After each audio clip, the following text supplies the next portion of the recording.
네, 빅터뷰 시간입니다. 오늘은 신과 함께하는 날이다 라고 해도 과언이 아닐 것 같은데요. IT의 신 이형수 HSL 파트너스 대표님 모시고 오늘 빅터뷰 이어가 보도록 하겠습니다. 네, 대표님 어서 오세요. 네, 안녕하세요. 네, 오늘 IT의 신 모시고 이야기 나누는 만큼 정말 다양한 이야기들 들을 수 있을 것 같은데요. 저희가 요즘에 M7에서 좀 재편이 이루어져야 된다 이런 네네. 이야기가 나오고 있어요. 미국 주요 빅테크 기업들도 실적 발표를 내놨고 엔비디아를 제외하고는 모두 발표가 나온 상황인데 대표님의 총평 먼저 들어보고 싶거든요. 작년 어떤 이제 4분기 실적 발표가 이제 대부분 마무리가 됐는데 1분기 가이던스가 생각보다 약했어요. 네, 그런 부분들이 좀 그러면 이제 수요에 대한 확신 이런 부분들이 좀 더 이제 걱정이 되는 상황들이고 그것 때문에 이제 연초에 좀 조정을 받았는데 일단 이제 저도 이제 어떤 뭐 시장에 좀 수년 동안 이렇게 좀 겪다 보면 상반기에 이렇게 좀 조정 오는 부분들은 대부분 회복이 돼요. 근데 이제 크라이시스라고 하는 것들은 대부분 하반기에 오거든요. 네. 한번 쭉 따져보세요. 나중에 뭐 금융위기부터 시작해서 대부분 하반기에 크라이시스가 오거든요. 그래서 상반기에 오히려 연초에 이렇게 조정받은 거는 저는 올해 시장으로 봤을 때는 크게 나쁘지는 않다고 생각해요. 물론 이제 여기서 이제 잘 대응하는 건 되게 중요한 건데, 그리고 이제 반도체에 대한 어떤 이제 걱정을 되게 많이 하는데요. 반도체라는 건 굉장히 묵직한 산업이에요. 그래서 상승하고 하락 추세를 잡으면 이게 순식간에 뭐 이렇게 훅훅 바뀌진 않아요. 물론 이제 단기 조정의 어떤 파동은 있지만 이제 작년 4분기부터 이제 상승으로 또 이제 돌입한 게 이제 한 분기밖에 안 됐거든요. 근데 보통 이게 사이클상 보면 2년에서 한 2년 6개월 정도 상승 사이클이 지속이 돼요. 그런데 이제 물론 주가는 한 1년 정도 선반영 해버리죠. 네. 그렇기 때문에 이제 업황으로 보면 사이클의 거의 초입인데 주가로 보면 한 60% 정도 땡긴 거예요. 그래서 이제 한 40% 정도의 상승룸이 남아있긴 한데 그래도 이제 충분히 40% 상승룸만 해도 충분히 사이클 셀 수 있고, 그리고 이제 어떤 상승의 마지막에 보면 그게 굉장히 한번 엄청난 시세를 내거든요. 네. 2차 전지 뭐 기억나시겠지만 마지막에 정말 그게 제일 세잖아요. 그렇기 때문에 아직까지 뭐 충분히 희망적인 부분들이 많다라고 생각을 하고 있습니다. 그렇다면 마지막에 시세가 폭발된다는 건 탈출 기회라고 봐야 되는 건가요? 어떨까요? 대부분 이제 탈출을 못 하니까요. 이제 그러니까 조금 욕심을 내려놓자. 우리가 그 이쑤시개까지 먹을 수 있다 이렇게 생각하는 거는 조심하고, 충분히 펀더멘탈로 봤을 때도 충분히 상승룸이 남아 있다. 네, 많게는 뭐 40, 50, 뭐 40 정도의 상승룸이 있다고 생각합니다.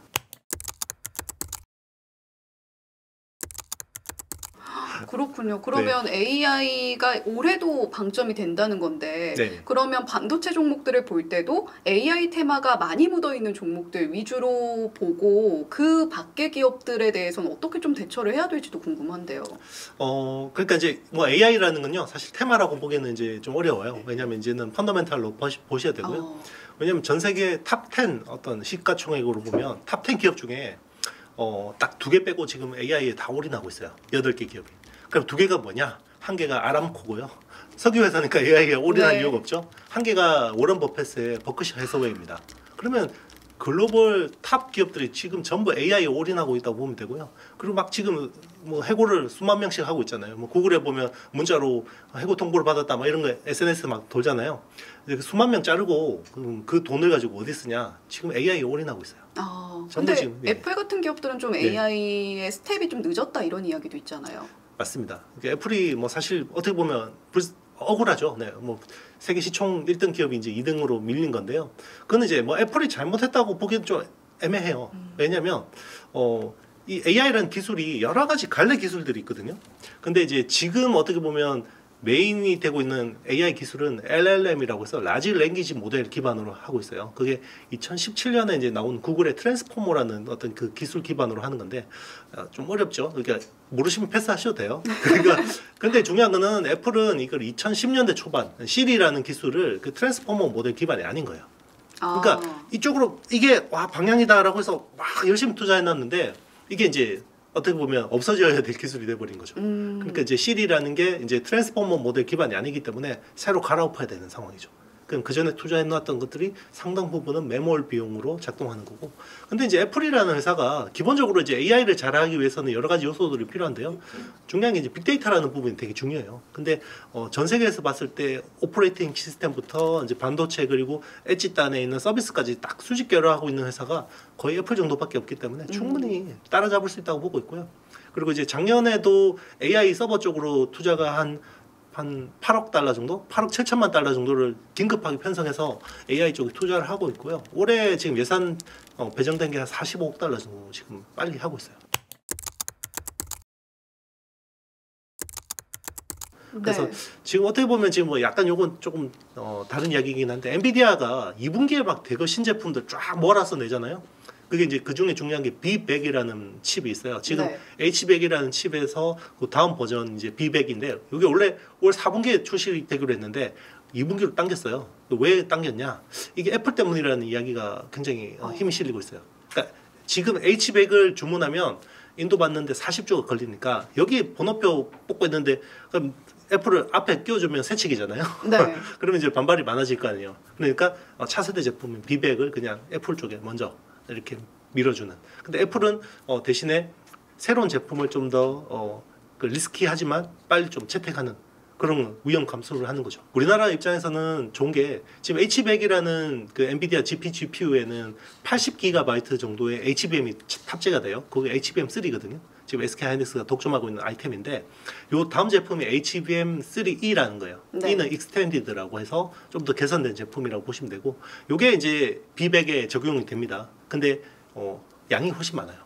기존에 H100에 들어가는 건 80GB인데 지금 B100 같은 경우는 192GB예요. 칩 하나에.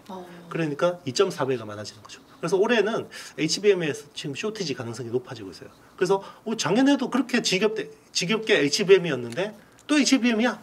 예, 쇼티지가 나면 주가는 갑니다. 그래서 오히려 지금 올해 상반기에 좀 기대했던 부분들이 온디바이스 AI 네. 그리고 하반기에 레벨 3 자율주행차 쪽으로 해서 좀 이제 많은 기대를 했었거든요. 그러니까 사실 자율주행차도 사실은 온디바이스 AI라고 볼 수 있는 건데 지금은 오히려 온디바이스 AI 쪽이 생각보다 약하고 오히려 좀 더 수요가 탄탄한 다시 AI 서버 쪽으로 이런 쪽으로 좀 관심이 가는 분위기 같아요. 네, TSMC 깜짝 실적도 이야기 좀 해봐야 될 것 같은데 주가도 급상승을 만들어줬습니다. 그런데 삼성전자와 격차가 조금 더 벌어지는 게 아닌가 불안한 마음을 감추실 수 없으실 것 같은데 TSMC의 이번 실적 어떻게 보셨나요? 잘 나왔습니다. 일단 뭐 정해진 것처럼 전분기 대비해서 매출이 14% 늘었고요. 영업이익도 14% 늘었습니다. 이거는 어떻게 보면 이제 가격을 좀 이렇게 자기들이 계속해서 조정한 부분들인 것 같고요. 네. 중요한 거는 요즘에 가이던스예요. 근데 이제 3나노 공정에 대한 부분들이 굉장히 걱정이 많았었거든요. 작년에. 네. 왜냐면 TSMC 3나노가 너무 비싸다. 이게 웨이프 한 장에 무슨 2만 달러가 말이 되냐. 2만 5천 달러 뭐 이렇게 이야기를 하니까 너무 비싸서 저걸 누가 쓰겠어. 애플 말고는 안 쓸 거야. 그래서 애플이 지금 아이폰 15 프로 시리즈, 프로하고 프로 맥스에다가 A17 프로라는 AP를 쓰거든요. 그게 3나노 공정인데 저거 말고 누가 또 3나노를 쓸까라고 걱정을 많이 했었는데 TSMC 걱정은 하는 게 아니다. 작년 생산 비중에서 6% 정도 차지했어요. 네. 3나노 비중이. 올해 가이던스를 얼마나 제시를 했냐면 15%. 와. 네. 진짜 많이 늘어났네요. 그렇죠. 그러니까 이제 지금 뭐 엔비디아든 AMD든 이제 AI 반도체 쪽으로 지금 준비하는 회사들은 다 지금 3나노 쪽으로 수율도 괜찮게 나오나요? 수율이 별로예요. 그러니까 지금 수율이 한 60%가 안 되는 걸로 알고 있거든요. 네. 그런데도 불구하고 지금 쓰겠다는 거죠. 왜냐하면 그만큼 지금 AI 반도체에 대해서 이제 퍼포먼스에 대해서 지금 니즈가 많은 거고요.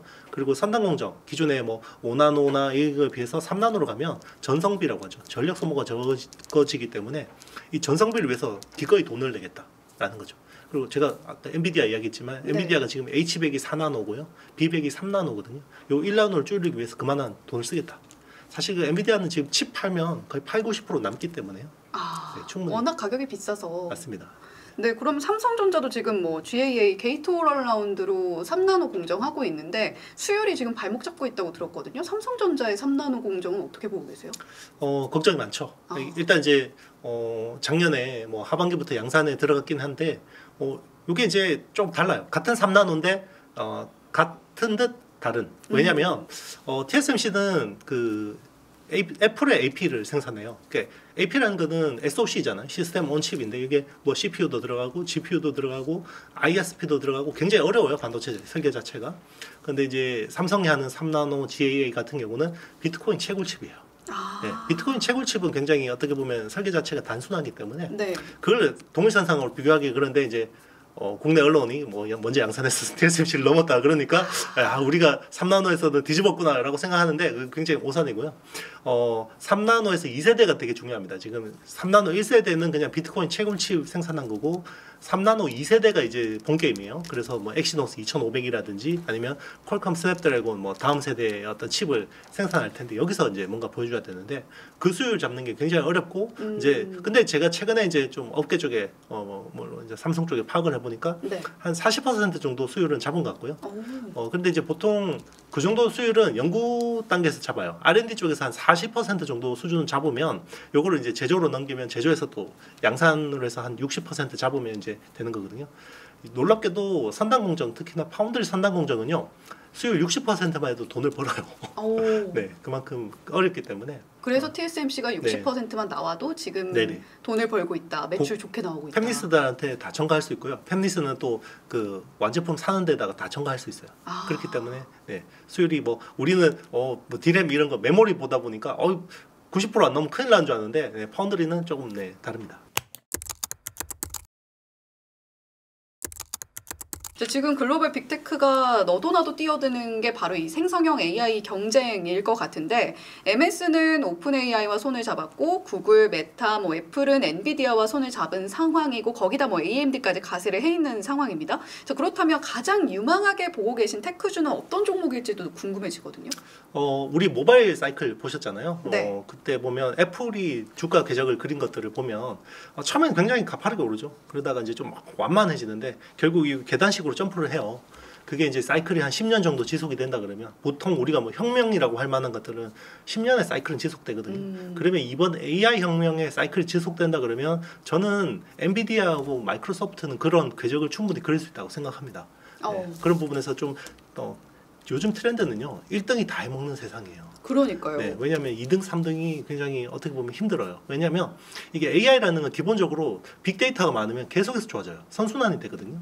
그렇기 때문에 2등, 3등이 되게 하기 힘든 부분들이 많고요. 그래서 계속해서 뭐 밸류가 비싸더라도 좀 대장주들이 더 갈 수 있는 룸이 많다고 생각합니다. 옛날에는 막 그 1등, 5등 업체까지 적당히 나눠 먹었는데 AI라는 게 정말 무자비하거든요. 그래서 다 독점을 해버리는 거죠. 그런 의미에서 사실 엔비디아를 추격하고 있는 게 AMD잖아요. AMD도 실적 발표를 내놨는데 좀 애매했던 것 같아요. 어떻게 보셨어요?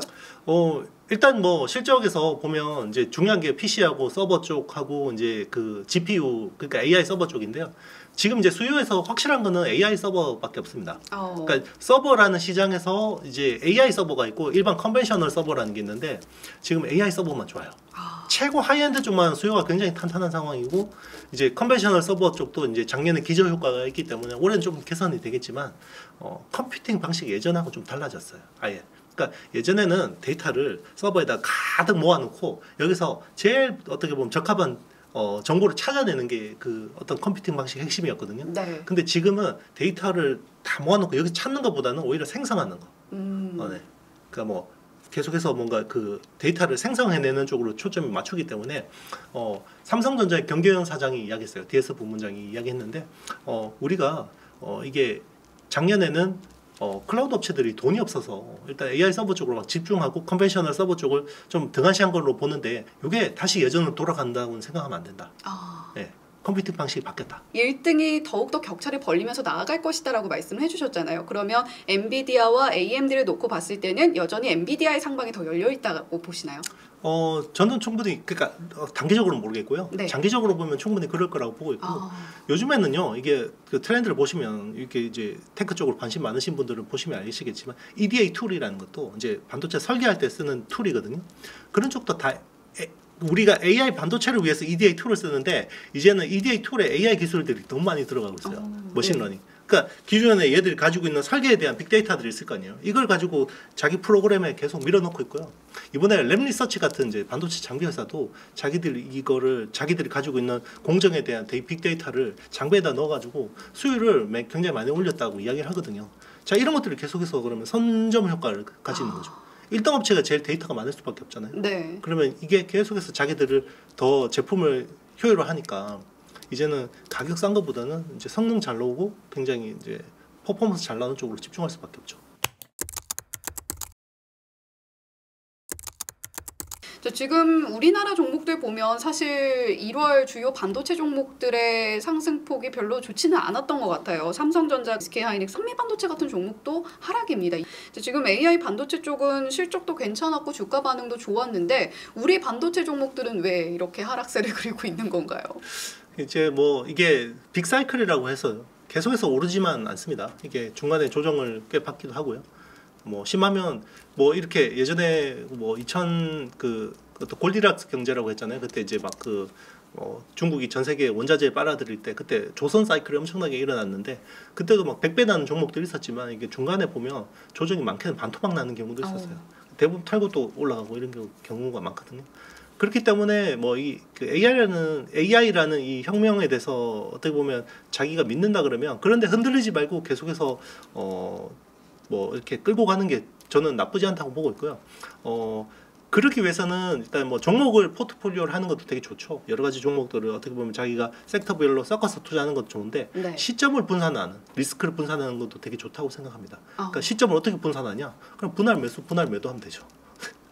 분할 매수. 그렇죠. 내가 몰빵해서 다 먹고 싶으니까 그런 거 아니에요. 그렇죠. 네. 사람 욕심이. 맞습니다. 그래서 항상 이 탐욕을 조심해야 됩니다. 주식시장에서는. 네, 또 교훈을 얻은 것 같은데 항상 그 탐욕을 조심해야 된다는 걸 알면서도 잘 안 돼요. 네, 그렇죠. 저도 잘 안 됩니다.